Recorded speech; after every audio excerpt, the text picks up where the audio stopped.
Are you sleeping restlessly, feeling irritable or moody, forgetting little things, and feeling overwhelmed and isolated? Don't worry, we've all been there. You're probably just stressed out. Stress isn't always a bad thing. It can be handy for a burst of extra energy and focus, like when you're playing a competitive sport or have to speak in public. But when it's continuous, the kind most of us face day in and day out, it actually begins to change your brain. Chronic stress, like being overworked or having arguments at home, can affect brain size, its structure, and how it functions, right down to the level of your genes. Stress begins with something called the hypothalamus-pituitary-adrenal axis, a series of interactions between endocrine glands in the brain and on the kidney, which controls your body's reaction to stress. When your brain detects a stressful situation, your HPA axis is instantly activated and releases a hormone called cortisol, which primes your body for instant action. But high levels of cortisol over long periods of time wreak havoc on your brain.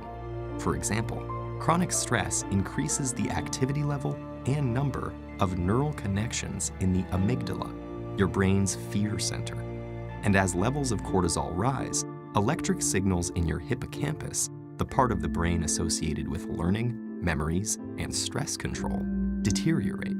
The hippocampus also inhibits the activity of the HPA axis, so when it weakens, so does your ability to control your stress. That's not all though. Cortisol can literally cause your brain to shrink in size. Too much of it results in the loss of synaptic connections between neurons and the shrinking of your prefrontal cortex, the part of your brain that regulates behaviors like concentration, decision-making, judgment, and social interaction. It also leads to fewer new brain cells being made in the hippocampus. This means chronic stress might make it harder for you to learn and remember things, and also set the stage for more serious mental problems like depression and eventually Alzheimer's disease. The effects of stress may filter right down to your brain's DNA.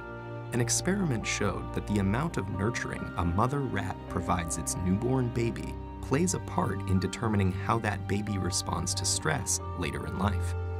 The pups of nurturing moms turned out less sensitive to stress because their brains developed more cortisol receptors, which stick to cortisol and dampen the stress response. The pups of negligent moms had the opposite outcome, and so became more sensitive to stress throughout life. These are considered epigenetic changes, meaning that they affect which genes are expressed without directly changing the genetic code. And these changes can be reversed if the moms are swapped.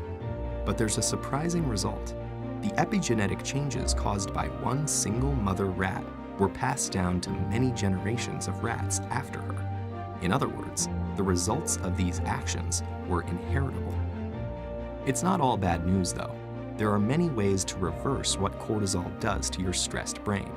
The most powerful weapons are exercise and meditation, which involves breathing deeply and being aware and focused on your surroundings. Both of these activities decrease your stress and increase the size of the hippocampus, thereby improving your memory. So don't feel defeated by the pressures of daily life. Get in control of your stress before it takes control of you.